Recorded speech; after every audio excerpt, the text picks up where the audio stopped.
मैं बता देना चाहता हूँ कि इस फाइल को अभी मैं नहीं खोलूंगा। इस फाइल में आदरणीय जीताराम मांझी जी का, आदरणीय संतोष मांझी जी का काला कारनामा है जो इस फाइल में बंद है। ये फाइल खुलेगी, उस दिन खुलेगा। मैं इंतजार कर रहा हूँ, फाइल जल्दी आप लोग के बीच में आएगा। और जो काला कारनामा जो किए हैं, जो शोषण किए हैं, कहाँ कहाँ, सब फाइल में बंद है।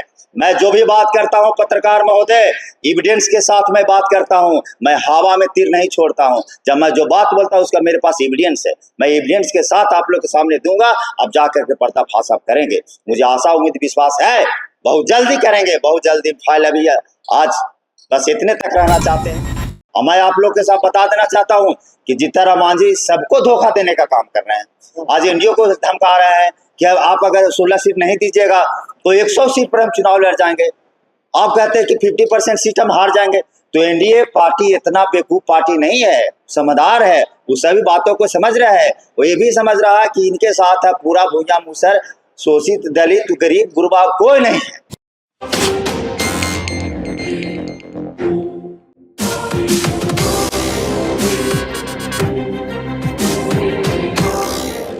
आज के प्रेस कॉन्फ्रेंस के बारे में बताएंगे। आज हम लोग सभी पत्रकार बंधुओं को ढेर सारी बधाई, और जितिया पर्व के ढेर सारी सभी लोगों के माताओं बहनों को बधाई, धन्यवाद। आज प्रेस कॉन्फ्रेंस का मूल उद्देश्य है कि हम लोग न्याय यात्रा पे निकले हुए हैं। हम लोग गया जिला के तमाम विधानसभा में घूम रहे हैं। आज सरकार से प्रति बहुत नाराजगी है लोगों के। यही नाराजगी को हम आप लोग के बीच में बताने के लिए आए हैं। आज ये लोकतंत्र में जनता मालिक है और जनता नाखुश है। वही इसी विषय को लेकर के हम लोग आज एक प्रेस कॉन्फ्रेंस रखे हैं। और हिंदुस्तानी अवाम मोर्चा सेकुलर पार्टी के संरक्षक महोदय आदरणीय जीताराम मांझी जी का कल हमने बयान सुना। आज हमने राष्ट्रीय अध्यक्ष हम पार्टी के संतोष मांझी जी का बयान सुना। दोनों बाप बेटा जो बखलाए हुए हैं, इसके बारे में प्रेस कॉन्फ्रेंस के माध्यम से बताना चाहते हैं। जी, न्याय यात्रा में क्या क्या लोगों से फीडबैक? न्याय यात्रा में हम लोग घूम रहे हैं। न्याय यात्रा में देख रहे हैं क्या सरकार के प्रति काफी नाराजगी लोगों को महसूस हो रहा है। और खास करके गया जिला में देखा जाए तो न्याय यात्रा में घूम रहे हैं तो गया जिला में सरकार में बैठे हुए आदरणीय जीताराम मांझी साहब, आदरणीय डॉक्टर संतोष कुमार सुमन साहब, दीपा देवी और ज्योति देवी, ये तमाम लोग के प्रति खास करके और ज्यादा नाराजगी देखने को मिल रहा है। क्योंकि गया में कुंडली मार के लोग बैठे हुए पूरा परिवार, इसलिए लोगों में बड़ी काफी आक्रोश है। और उन लोगों में जोश जुनून से ही कहा जा रहा है कि इस बार हम लोग पूरा नकार देंगे उन लोग को। न्याय यात्रा में जा रहे हैं तो लोग का ये फीडबैक हमको मिल रहा है। न्याय यात्रा कहाँ अभी तक? न्याय यात्रा टिकारी से लेकर के हम लोग 12 चट्टी में घुसे हुए हैं और 12 चट्टी की विभिन्न पंचायतों में जा रहा है। वहां से हम लोग आगे बढ़ेंगे। जीतनराम मांझी जी का कल बयान आया था। पहले वो 40 सीट की मांग कर रहे थे, लेकिन अभी कल का जो बयान आया है बता रहे थे कि 16 सीट मिलेगा तब हम 8 सीट। देखिए, सबसे पहले मैं बता देना चाहता हूँ जीताराम मांझी साहब और संतोष मांझी जी घबराए हुए हैं। किस लिए घबराए हुए? न्याय यात्रा निकला है जो समाज में एक लहर पैदा हो गया है। ये समाज बदलाव चाहती है। वो पहले कह रहे थे कि हमको 40 सीट चाहिए, फिर उसके बाद दिल्ली में जब उनको मीटिंग हुआ तो उन्होंने बोला 20 सीट चाहिए। आज 16 सीट पर आ गए हैं।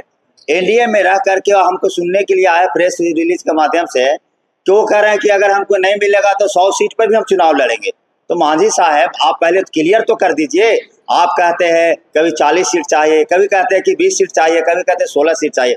मांझी साहब और संतोष मांझी जी बिल्कुल घबरा गए हैं। किस लिए घबरा गए हैं? क्योंकि पब्लिक यहाँ के राजा है, महामहिम जो पब्लिक है, तमाम लोग यहाँ के जनता मालिक है। और मालिक लोग पूरा बिगड़ गया है जीताराम मांझी पर और संतोष मांझी पर खास करके, इसलिए घबराए हुए। मैं बताना चाहता हूँ कि उन्होंने कहा कि 16 सीट मिलेगा तो 16 सीट में से 8 सीट हम जीतेंगे। वो तो पहले ही हार मान गए हैं। वो बिल्कुल बखला के बयान दे रहे हैं। तो भाई आप बताइए, 16 सीट मिलेगा और बोल रहे हैं 8 सीट उसमें से जीतेंगे, तो 50% तो हार आपने स्वीकार कर लिया। 50% हार स्वीकार करना और बाकी है।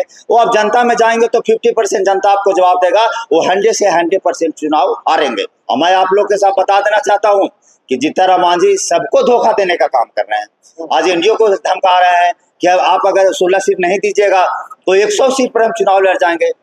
आप कहते हैं कि 50% सीट हम हार जाएंगे। तो एनडीए पार्टी इतना बेवकूफ पार्टी नहीं है, समझदार है। वो सभी बातों को समझ रहा है। वो ये भी समझ रहा है कि इनके साथ है पूरा भूया मुसर, शोषित, दलित, गरीब, गुरबा कोई नहीं है। कोई नहीं है। इसलिए एनडीए समझ गया है आने वाला समय में 16 से 8 सीट जीतने की बात कर रहे हैं, ये 4 सीट पे आ जाएंगे। आप लोग देखिएगा बहुत जल्द है कि 4 सीट पर आ जाएंगे। बिहार में नेता उनको मानता 5% उनके पास वोट बैंक है, कैसे आप बोल सकते हैं? बिहार में अगर नेता लोग मानते तो मैं बता रहा हूँ क्या जीतन राम मांझी के बयान को आप सुनिए, उन्होंने क्या कहा। नेता कैसे लोग मानेंगे? एक किन्हीं को छोड़े, अपना जात से लेकर दूसरे जात तक तमाम लोगों को गाली देने का काम करते हैं। कैसे बिहार में लोग नेता मानेंगे इनको? एक कभी पासवान जी, चिराग पासवान जी को बोलते हैं कि उनको चरित्र के बारे में जानते हैं, 2020 में वो ऐसा ही किए थे, तो उनका चरित्र पर सवाल उठाते हैं, डी में है। उसके बाद वो ब्राह्मण को कभी कहते हैं, ब्राह्मण को गाली देते हैं, तो कभी यादव लोग को गाली देते हैं, तो कभी भुइयां मुसर की गाली देते हैं। तो कैसे लोग नेता उन्होंने मानेंगे? तो किसी ऐसा कौन सा समाज को उन्होंने छोड़ा?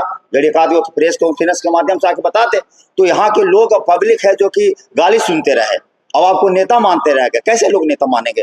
लक्ष्मण मांझी पर मांझी समाज के लोग क्यों भरोसा करें? ऑलरेडी बिहार में मास लीडर उनको बोला जाता है जीतन राम मांझी को। मैं कहना चाहता हूँ आप लोग प्रेस के माध्यम से कि हम लोग गरीब गुरबा के एक बेटा है, गरीब समाज से उठ रहे हैं और गरीब समाज पे शोषण हो रहा है, अत्याचार हो रहा है। हम लोग जिस पे भरोसा कर रहे थे वो आदमी हम लोग के लिए काम न कर रहे हैं। हम लोग भरोसा करके आपको एमपी बनाए, एमपी बना के केंद्र में मंत्री बना दिए। आप भुइयां मुसर समाज के लिए अभी तक क्या किए? 5 गो ऐसा नाम बताइए गया जिला में जो खास करके भुइयां मुसर के आपने क्या किया। 5 गो के नाम हमारे पास लिस्ट लेकर के आ जाइए, भुइयां मुसर के लिए आपने क्या किया। तो भुइयां मुसर उन पर कैसे भरोसा करेगा? वो तो भरोसा कर रहा था, लेकिन अब सब लोग जाग गए हैं, इसलिए भुइयां मुसर उन पर कोई भरोसा न कर रहा है। जहां जहां चुनाव लड़ेंगे, और मैं आप लोगों के सामने कहना चाहता हूं कि जहां चुनाव लड़ेंगे, जहां एक भुइयां मुसर गरीब का बेटा चुनाव लड़ेगा और उनको सब सीट पर हराने का काम करेगा। आप चुनाव लड़ेंगे? देखिए, मैं नहीं, ये चुनाव लड़ने की मैं बोलता हूं मैं विधायक बन जाऊंगा, मैं मंत्री बन जाऊंगा। इस देश में लोकतंत्र है, लोकतंत्र में जनता मालिक होते हैं। जनता चाहेगी, जो चाहेगी वो होगा। मुझे कहने से कुछ नहीं होगा। मेरा ऐसा कोई मानसा नहीं है। मैं अभी समाज में हूँ और समाज में काम कर रहा हूँ और समाज को जगाने के लिए काम कर रहा हूँ। अगर समाज का जो निर्णय होगा मैं समाज के साथ रहूंगा। तो जहाँ से दीपा मांझी खड़ा हो वहां से करेंगे। मैं तो कहना चाहता हूँ मैं समाज के साथ हूँ। समाज का जो निर्णय होगा मैं समाज के साथ जाऊंगा, वोटर के साथ जाऊंगा। मैं अपने से कुछ डिसीजन नहीं ले सकता। जीतन राम मांझी साहब सबों के नेता हैं, अब आप कहते हैं कि जीतन राम मांझी। मैं आप लोग प्रेस चैनल के माध्यम से मैं मांग करना चाहता हूँ, उन्होंने क्या रखा? Hindustani Awam Morcha secular party. Secular मतलब समझते होंगे आप लोग, सेकुलर के मतलब सभी लोग के समूह को वो लेकर के चलना। तो मैं कहना चाहता हूँ कि आप टिकारी में कोई गरीब का, भूमिहार का लड़का है, उनको आप टिकट दीजिए। मैं टिकारी से दावा करता हूं कि आपको चुनाव जिता करके भेजाऊंगा। ये लक्ष्मण मांझी का दावा है। कोई क्या भूमिहार का लड़का गरीब नहीं है?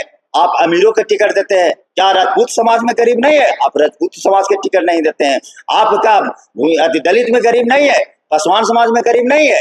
रविदास समाज में गरीब नहीं है? तो आप रविदास के टिकट नहीं देंगे, आप पासवान के टिकट नहीं देंगे, आप ब्राह्मण के टिकट नहीं देंगे, आप भूमिहार के टिकट नहीं देंगे गरीब आदमी को, आप अति पिछड़ा के टिकट नहीं देंगे। तो टिकट किनको देंगे? तो पूरा परिवार को देंगे। आप हिंदुस्तान देने देखा जाए तो मजबूत आदमी के देंगे। तो आप गरीबों के कैसे पार्टी कहते हैं? सेकुलर कैसे अपने आप को कहते हैं? तो मैं आप लोगों के माध्यम से बता देना चाहता हूं कि अगर जिस दिन अगर वो ऐसा करते हैं, उनको अगर 10 सीट मिलता है, हम तो चाहेंगे उनको 20 सीट मिल जाए। लेकिन 20 समाज में बांटने के लिए कॉन्फ्रेंस करके बोलते कला के कि 20 सीट हमको मिलता है तो 20 समाज को मैं दूंगा। आज से हम न्याय यात्रा को समाप्त करके और उनको जिंदाबाद करने में लग जाऊंगा और सभी सीट को जिताने के लिए हम लोग पूरी प्रयास करेंगे। आपको कहने का मतलब है कि हम पार्टी अमीरों का पार्टी है, वो कहते हैं कि गरीब की पार्टी है, गरीब इसमें से भागीदारी। बिल्कुल, हम कहना चाहते हैं कि गरीबों का पार्टी नहीं है, अमीरों का पार्टी है और परिवार की पार्टी है। ये दो एक चीज है वो पार्टी में। एक गरीबों की पार्टी नहीं है, गरीबों के नाम पर से ढिंढोला ढोआ जाता है। वो गरीबों का पार्टी नहीं, वो परिवार का पार्टी और अमीरों की पार्टी है। ऐसा क्या हुआ कि आप हम पार्टी से जान लेंगे? सबसे पहले मैं बता देना चाहता हूँ पत्रकार महोदय कि हिंदुस्तानी आवाम मोर्चा सेकुलर जो पार्टी है वो गरीब गुरबा की बात करती है, लेकिन गरीबों का काम नहीं होता है। तो ये गरीब का लड़का क्यों ऐसा जगह रहेगा जो गरीब पर अत्याचार हो, शोषण हो, बलात्कार हो और गरीब का न्याय न मिले? तो गरीब का लड़का तो सब हटेगा। चाहे समाज, कोई समाज का लोग अगर गरीब लोग का है, 90% ऐसे लोग हैं कि वहां घुट घुट के रह रहे हैं। वो भी आप आने वाला समय में देखिएगा कि उनकी पार्टी एकदम समाप्त हो जाएगी। 5 साल के अंदर उनकी पार्टी विलय हो जाएगी। लोग आपके पर आरोप लगाए कि वोट कटवा करो तो मदद नहीं। देखिए, समाज को तोड़ने के काम। आरोप लगाने वाला प्रत्युप लगाते रहेंगे। और मैं तो ये बताना चाहता हूँ, घोटकटवा तो वो बने हुए हैं कि हमको एक सीट भी लोकसभा में दे दीजिए मालिक, हमको खाली हम MP बन जाओ, हम केंद्र में मंत्री बन जाए, बाकी समाज जहन्नुम में चला जाए। समाज के उनको कोई फिक्र नहीं है। तो बोलते हैं कि मांझी समाज के लिए हम काम किए, तो मांझी समाज के कहा ने MP बना दिए, क्यों को मांझी के बनाए हैं, कहा ने विधायक बना दिए, कहला इमामगंज से पुतू को टिकट दिए। भाई इलेक्शन जब हो रहा था, इमामगंज के बेटा नहीं था, इमामगंज की बेटी नहीं थी, गया के बेटा नहीं था, गया की बेटी नहीं थी, कोई गरीब, वो गरीब के ला करके बना देते, तब तो जानते कि गरीबों की पार्टी है। और गरीबों की बात करते हैं तो बात करेंगे गरीब को, काम करेंगे अमीर को। अगर लक्ष्मण मांझी को न्याय यात्रा के बाद समर्थन मिलता है तो क्या लक्ष्मण मांझी चुनाव लड़ेंगे? देखिए, मैं आपको बताया पहले ही इस जवाब में दिया कि देखिए, हम जनता चाहेगी, जनता के बीच में मैं हूँ और जनता सर्वोपरि मालिक है। जनता जीरो से हीरो बनाता है, तो मैं जनता के साथ जाऊंगा। जनता का जो डिसीजन होगा, निर्णय होगा, मैं मान करूंगा, उनका सम्मान करूंगा। फ्यूचर में कुछ ऐसा भी होगा, कोई लक्ष्मण मांझी कोई पार्टी बनाएंगे? फ्यूचर में मैं बताना चाहता हूँ कि लक्ष्मण मांझी व्यक्तिगत है, समाज समूह अगर ये निर्णय लेगी कि हम लोग का आगे क्या दिशा निर्णय होगा, उसमें हम उस संदर्भ में फिर हम लोग बात करेंगे। सर आप फाइल लेके चल रहे हैं, क्या है फाइल? हाँ, मैं बता देना चाहता हूँ कि इस फाइल को अभी मैं नहीं खोलूंगा। इस फाइल में आदरणीय जीताराम मांझी जी का, आदरणीय संतोष मांझी जी का काला कारनामा है, जो इस फाइल में बंद है। ये फाइल खुलेगी, उस दिन खुलेगा। मैं इंतजार कर रहा हूँ, फाइल जल्दी आप लोग के बीच में आएगा। और जो काला कारनामा जो किए हैं, जो शोषण किए हैं, कहाँ कहाँ, सब फाइल में बंद है। मैं जो भी बात करता हूँ पत्रकार महोदय, एविडेंस के साथ मैं बात करता हूँ, मैं हवा में तीर नहीं छोड़ता हूँ। जब मैं जो बात बोलता हूँ उसका मेरे पास एविडेंस है, मैं एविडेंस के साथ आप लोग के सामने दूंगा। अब जाकर के पर्दाफाश आप करेंगे, मुझे आशा उम्मीद विश्वास है बहुत जल्दी करेंगे, बहुत जल्दी। फाइल अभी आज बस इतने तक रहना चाहते हैं, आगे हम बढ़ेंगे, लेकिन आप लोग को जब बढ़ना होगा मैं कॉन्फ्रेंस बुलाऊंगा। फाइल जब खुलेगी तो क्या कितना नुकसान करेगा मांझी जी का तो अभी 100% नुकसान हो गया है। उन्होंने खुद स्वीकार कर लिया कि 50% हम सीट जीतेंगे, 50% सीट हम हार रहे हैं, तो 50% जनता जाएगी समाज में, जनता हरा देगा। वो तो स्वीकार ऐसे कर लिए। ये फाइल जब खुलेगा तो जीताराम मांझी, संतोष मांझी कहाँ होंगे, ये हमको भी पता नहीं है। इतना काम किए, जनता बैठी है जिता। हाँ, तो 12 चट्टी जाकर के देख लें जनता में क्या आक्रोश है, जनता क्या कह रहे हैं। 12 चट्टी में जाकर के उस समय लोगों के साथ तो खाना खाने लगते थे, लेकिन अब जनता तो बोल रही है कि हम लोग के पास मिलते भी नहीं है। वो जाते हैं तो बड़े लोग के साथ बैठते हैं, 2-2 घंटा समय बिताते हैं, लेकिन हम लोग के साथ मिलते भी नहीं है। तो जनता तो जवाब देगा, जनता तो इस बार बिल्कुल जवाब देगा। 2025 का चुनाव है और चुनाव में जनता जवाब उनको देगा। मेरा नाम लक्ष्मण मांझी है, मैं सामाजिक कार्य करता हूँ और समाज के हित में, समाज को जो उचित लग रहा है मैं काम कर रहा हूँ, और मैं समाज को जगाने के लिए काम कर रहा हूँ। बहुत बहुत धन्यवाद।